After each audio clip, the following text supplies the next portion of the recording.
Late night stories to tell in the dark. Story 1. Holiday Horror Cave Explorer. I've always loved exploring caves. There's something about descending into the earth, away from the sun, into the tight, twisting corridors where few have dared to tread. I always believed the risk was worth it, that I could handle anything these ancient tunnels threw at me. Until now. It started like any other adventure. My friends and I had planned to explore this lesser-known cave system in the hills. Nothing too dangerous, just a bit off the beaten path.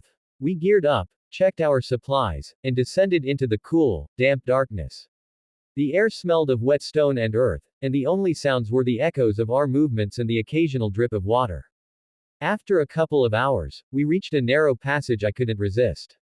It was barely wide enough to fit through, and the others hesitated, but I saw the challenge. I knew I could make it. "Don't go too far," one of them called after me. I laughed it off. "I'll just take a quick look." The passage was tighter than I expected. I had to exhale completely just to slide my chest through some parts, my arms pinned at my sides. The rock scraped my back and stomach, but I was used to that. What I wasn't prepared for was how quickly it got tighter, and how suddenly the angle shifted downward.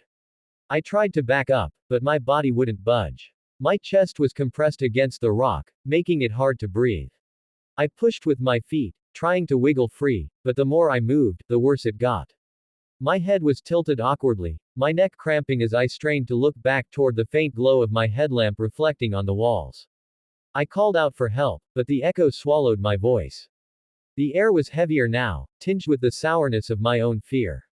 I told myself to stay calm, that my friends would come find me. They knew where I went, didn't they? They had to. Time lost meaning as I lay there. I could feel the cold stone pressing against every part of me, unyielding, indifferent. My breathing grew shallow, not just because of the tight space but because panic was clawing at the edges of my mind. When I finally heard their voices, it was like a lifeline. I yelled back as loud as I could, which wasn't much. They found me quickly, their headlamps cutting through the darkness. Relief washed over me, but it was short-lived. They tried everything, pulling at my legs, chiseling at the rock around me, even trying to twist me in ways I didn't think possible. But the passage was too narrow, too unforgiving. Every attempt to free me only made me more stuck, more aware of how the cave seemed to tighten around me like a fist. "I'm not leaving you," one of my friends said, his voice cracking. But I could see it in their faces, helplessness. The realization that this wasn't a problem they could solve. And the worst part was, I knew it too. The hours dragged on. My body ached, my mind raced. I thought about my family, my friends, the things I'd never get to do. I cursed myself for being so reckless, for thinking I was invincible.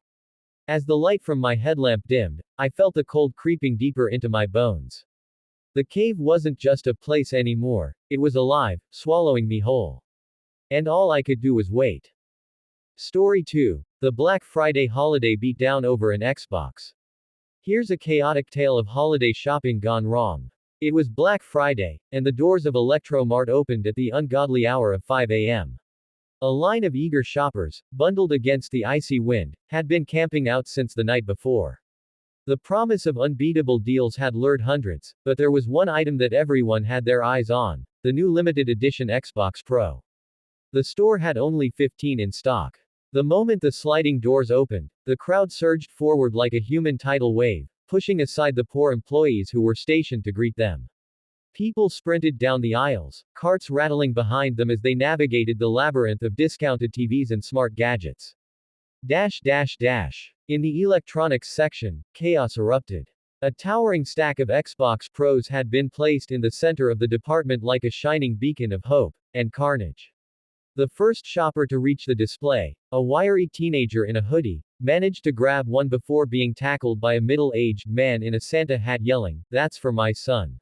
Nearby, a petite woman in yoga pants and a North Face jacket grabbed an Xbox from the pile, only to have it snatched from her hands by a burly man who growled, "Survival of the fittest, lady." She retaliated by swinging her oversized handbag at his head. The fight quickly spiraled out of control. Someone threw a Nerf football, which hit a hapless employee in the face. Two shoppers grappled over a single box, shouting insults about each other's parenting skills. Meanwhile, a resourceful dad tried to sneak off with 2 Xboxes but was tripped by a teenager wearing rollerblades. Security guards waded into the fray, but they were no match for the determined shoppers. One guard got pinned under a stack of beanbag chairs. Another abandoned his post entirely, muttering, "They don't pay me enough for this." Dash dash dash. By the time the dust settled, the display was in ruins, the Xbox Pros were gone, and several shoppers were nursing bruises and broken egos. In the aftermath, a lone Xbox box sat forgotten under a display of clearance headphones. A young boy, who had been hiding under a shelf during the melee, crawled out and grabbed it triumphantly.